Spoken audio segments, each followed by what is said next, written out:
തടവിൽ കഴിയുന്ന വിഘടനവാദി നേതാവും ഭീകര ആക്രമണ കേസ് പ്രതിയുമായ യാസിൻ മാലിക്കിന്റെ സംഘടന ജമ്മു കാശ്മീർ ലിബറേഷൻ ഫ്രണ്ടിന്റെ നിരോധനം നീട്ടി കേന്ദ്ര സർക്കാർ. അടുത്ത 5 വർഷവും JKLF നിരോധിത സംഘടനയായി തുടരുമെന്ന് ആഭ്യന്തര മന്ത്രാലയം അറിയിച്ചു.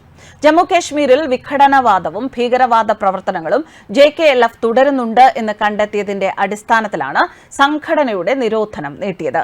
രാജ്യസുരക്ഷയെയും പരമാധികാരത്തെയും ഭാരതത്തിന്റെ അഖണ്ഡതയെയും വെല്ലുവിളിക്കുന്ന പ്രവർത്തനങ്ങൾ നടത്തുന്ന ഏതൊരു സംഘടനയും കടുത്ത നിയമ നടപടികൾ നേരിടുമെന്ന് ആഭ്യന്തര മന്ത്രാലയം വ്യക്തമാക്കിയിരിക്കുകയാണ്. ഇന്ത്യൻ ശിക്ഷാ നിയമം 121 വകുപ്പ് രാജ്യത്തിനെതിരായ യുദ്ധം ആസൂത്രണം ചെയ്യൽ, UAPA 17 വകുപ്പ് ഭീകരപ്രവർത്തനത്തിന് ഫണ്ട് സമാഹരിക്കൽ.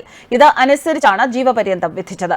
IPC 120B ക്രിമിനൽ ഗൂഢാലോചന, UAPA 16 ഭീകരപ്രവർത്തനം, UAPA 18 ഭീകരപ്രവർത്തനം നടത്താനുള്ള ഗൂഢാലോചന, UAPA 20 ഭീകര സംഘടനയുടെ അംഗമായി പ്രവർത്തനം വകുപ്പുകളും അനുസരിച്ചും തടവ് ശിക്ഷയും പിഴയും വിധിച്ചിട്ടുണ്ട്. അറസ്റ്റിന് മുൻപ് യാസിൻ മാലിക്കിനെതിരെ മറ്റു കേസുകളൊന്നും ഉണ്ടായിരുന്നില്ല എന്ന് പ്രത്യേക കോടതി ജഡ്ജി ചൂണ്ടിക്കാട്ടിയിരുന്നു.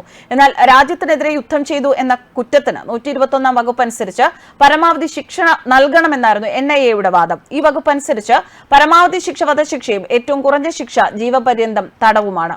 1994 ആയുധം താഴെ വച്ചതിനു ശേഷം മഹാത്മാഗാന്ധിയുടെ അഹിംസാവാദമാണ് താൻ കശ്മീരിൽ പിന്തുടർന്നതെന്നും കഴിഞ്ഞ 28 വർഷത്തിനുള്ളിൽ ഏതെങ്കിലും തരത്തിലുള്ള ഭീകര പ്രവർത്തനവുമായി ബന്ധപ്പെട്ട് പ്രവർത്തിച്ചതായി തെളിയിക്കാൻ സാധിച്ചാൽ രാഷ്ട്രീയ പ്രവർത്തനം അവസാനിപ്പിച്ച് വധശിക്ഷ ഏറ്റുവാങ്ങാൻ തയ്യാറാണ് എന്നും യാസിൻ മാലിക് കോടതിയിൽ പറഞ്ഞിരുന്നു.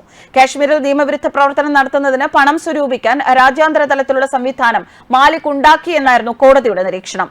കാശ്മീർ താഴ്വരയിൽ 2017 നടന്ന സംഭവത്തിലാണ് നിരോധിത സംഘടനയായ ജമ്മു കാശ്മീർ ലിബറേഷൻ ഫ്രണ്ട് നേതാവായ യാസിൻ മാലിക് പ്രതിയാകുന്നത്.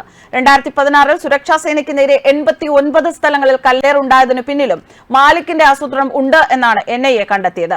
2019 അറസ്റ്റിലായി. NIA സമർപ്പിച്ച കുറ്റപത്രം അനുസരിച്ച് ലഷ്കർ-e തൊയ്ബ, ഹിസ്ബുൾ മുജാഹിദ്ദീൻ, ജെയ്ഷെ മുഹമ്മദ്, JKLF തുടങ്ങിയ ഭീകര സംഘടനകൾ ISI സഹായത്തോടെ കാശ്മീരിൽ ആക്രമണങ്ങൾ നടത്തുകയും സുരക്ഷാ ഉദ്യോഗസ്ഥരെയും സാധാരണക്കാരെയും ആക്രമിക്കുകയും ചെയ്തു എന്നായിരുന്നു കണ്ടെത്തിയിരുന്നത്. അതേസമയം ഇന്ത്യൻ ജയിലിൽ കഴിയുന്ന വിഘടനവാദി നേതാവ് യാസിൻ മാലിക്കിന്റെ ഭാര്യ പാക് പ്രധാനമന്ത്രിയുടെ ഉപദേഷ്ടാവായി നേരത്തെ നിയമിച്ചിരുന്നു. നേരത്തെ പാകിസ്ഥാനിൽ പുതുതായി അധികാരമേറ്റ കെയർടേക്കർ ഗവൺമെന്റിന്റെ ഭാഗമായി കാശ്മീർ വിഘടനവാദി നേതാവ് യാസിൻ മാലിക്കിന്റെ ഭാര്യ മുഷാൽ ഹുസൈൻ മാലിക് പ്രധാനമന്ത്രി അൻവാറുൽ ഹഖ് കാക്കഡിന്റെ പ്രത്യേക ഉപദേഷ്ടാവായിട്ടായിരുന്നു നിയമനം. സ്ത്രീ ശാക്തീകരണം, മനുഷ്യാവകാശം തുടങ്ങിയ വിഷയങ്ങളിലാണ് ഇവരുടെ സേവനം.